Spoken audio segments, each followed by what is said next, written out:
सर्वप्रथम आप सभी का बहुत बहुत आभार। बीते हुए कल में पूर्व प्रसारित, पूर्व सूचित और पूर्व नियोजित यूजीसी इक्विटी रेगुलेशन 2026 को लागू करने के संदर्भ में एक प्रोटेस्ट का आयोजन जो अपना दल कमेरावादी के तत्वाधान में किया गया था और जिसके सापेक्ष रेलवे स्टेशन चारबाग से हमें मार्च करते हुए विधानसभा की तरफ आना था। आप सभी ने देखा कि किस प्रकार से भारतीय जनता पार्टी की सरकार, भारतीय जनता पार्टी के प्रशासन ने तमाम बल लगा करके हमको रोकने का प्रयास किया। जहां पर लगातार हम उनसे ये मांग करते रहे कि हमारा मार्च बहुत ही व्यवस्थित होगा, सिर्फ अपनी मांग हम पहुंचाना चाहते हैं और ऐसे में आप ये बैरिकेडिंग हटाएं, जिसके सापेक्ष हम लगभग वहां पर एक लंबे अंतराल तक इंतज़ार भी करते रहे। लेकिन जो प्रशासन रहा भारतीय जनता पार्टी का, उनकी बातचीत से, उनके जो एक्शंस थे उससे इस बात को कहीं से भी नकारा नहीं जा सकता कि वो प्री सेट माइंड से थे कि वो चलने देंगे ही नहीं, वो प्रदर्शन को प्रदर्शन का रूप या प्रोटेस्ट का रूप लेने ही नहीं देंगे। और ऐसे में बात ये कही जाती है कि every action has a reaction. हमारे समस्त लोग रेलवे ट्रैक की तरफ गए और जहाँ पर हमने अपनी मांग को, जायज़ मांग को, कि इस देश में जो तमाम उच्च शिक्षा संस्थान हैं और जो यूनिवर्सिटीज़ हैं, वहाँ पर वंचित वर्ग के बच्चों की पढ़ाई और ज़िंदगी, उनके खिलाफ हो रहे जातिगत भेदभाव को रोकने के लिए, इस शोषण को रोकने के लिए यूजीसी इक्विटी रेगुलेशन को अविलंब लागू करा जाए, इस बात के समर्थन को पुनः दोहराया।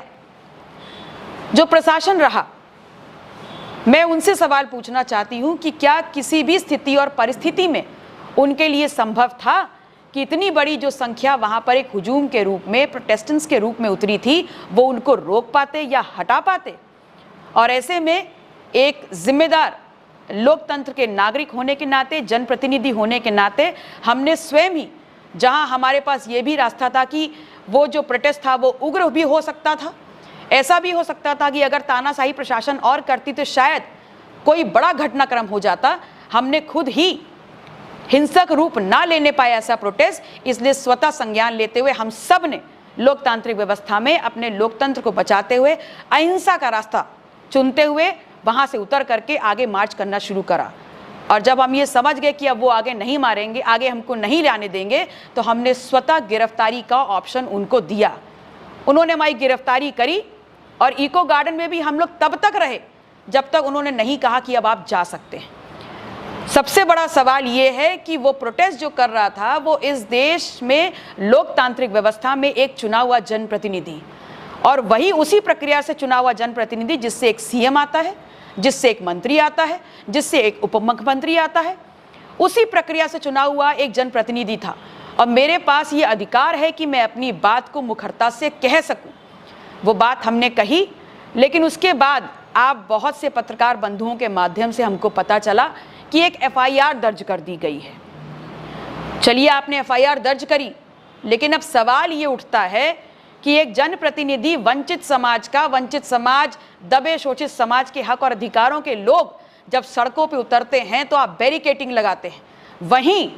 जब उस यूजीसी इक्विटी रेगुलेशन का विरोध करने के लिए लोग सड़कों पे उतरते हैं तो आप रास्ता साफ कराते हैं और आप एस्कॉर्ट की भूमिका में आ जाते हैं। मैं सिर्फ इतना कहना चाहती हूं कि अगर एक जनप्रतिनिधि वहां पर था जो अपना प्रोटेस्ट कर रहा था, तो ये बताइए, अगर ये आपराधिक था तो अभी कुछ दिन पहले विधानसभा जैसे संवेदनशील और बहुत ही ज़्यादा प्रोटेक्टिव एरिया में, अभी जब कुछ दिन पहले तमाम विपक्ष की राजनीतिक पार्टियों के झंडे और उनके नेताओं के, बल्कि लोकतांत्रिक व्यवस्था में सबसे, एक सूबे की सबसे उच्च कुर्सी पे बैठने वाले पूर्व मुख्यमंत्री के भी अगर पुतले का दहन किया जाता है तो क्या वो अपराध की श्रेणी में नहीं आता? अगर भारतीय जनता पार्टी और भारतीय जनता पार्टी का प्रशासन इतना ज़्यादा लॉ एंड ऑर्डर मेंटेन करना चाहता है तो बताएं, उन्होंने जहां जहां प्रदर्शन किया है वहां पर कितने लोगों के खिलाफ एफआईआर दर्ज हुई है? और रही बात कि हमने क्या किया, गलत या सही किया, जो एफआईआर हुई वो कितनी गलत और कितनी सही,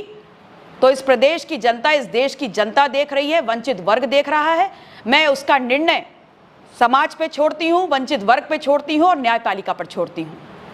करते करते एकदम से याद आया कि आज योगी सरकार के मंत्रिमंडल का विस्तार भी हुआ है, तो वो तमाम पिछड़ों, दलितों के नायक और हमारे भाई जिनको आज मंत्रिमंडल में जगह मिली है, उनको तहे दिल से शुक्रिया अदा करती हूँ, उनको शुभकामनाएं देती हूँ। और इसलिए दे रही हूँ क्योंकि अगर वंचित समाज सड़कों पे प्रोटेस्ट नहीं कर रहा होता तो आज उस लिस्ट में उनका नाम सुनिश्चित नहीं होता।